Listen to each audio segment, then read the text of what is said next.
একদিকে সীমান্ত হত্যা, অন্যদিকে পুশিন। মে থেকে এ পর্যন্ত অন্তত ২,০০০-এর বেশি মানুষকে সীমান্ত দিয়ে অবৈধভাবে ঠেলে দিয়েছে বিএসএফ।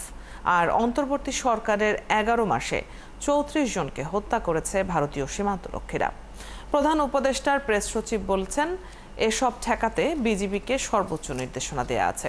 আলোচনাই এই সমস্যার একমাত্র সমাধান বলছেন বিশ্লেষকরা। স্পেশাল আবদার মানে মজার কিছু, তাই আমার সিক্রেট ম্যাগি স্বাদে ম্যাজিক ফ্রম নেসলে।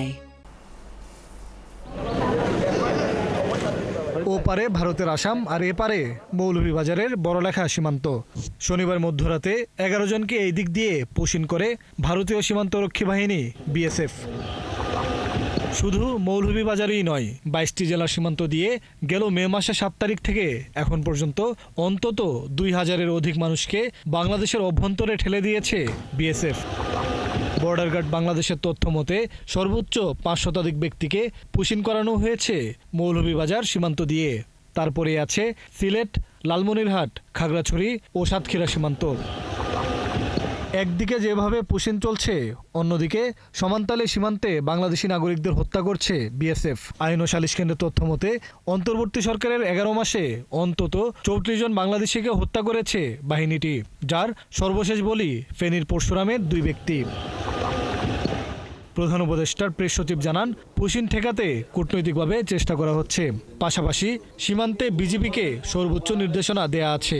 আমরা বর্ডারকে এটা সিকিউর রাখার যেভাবে যতটুকু মেজার নেওয়ার দরকার আমরা প্রত্যেকটা মেজারই নিচ্ছি। যতক্ষণই একটা ঘটনা ঘটে প্রত্যেকটার ক্ষেত্রে আমরা প্রোটেস্ট করছি। আমরা আশা এটা কোনো সভ্য দেশে এটা হতে পারে না।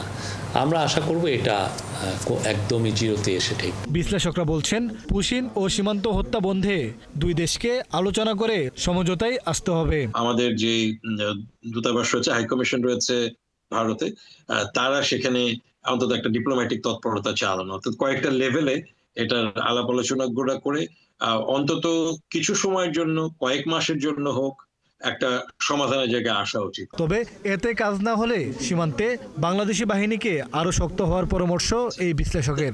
আমাদের বিশ্বাস যে এই প্রক্রিয়াগুলো কোনো নতুন কিছু না। মোহন ইসলাম, ৭১, ঢাকা।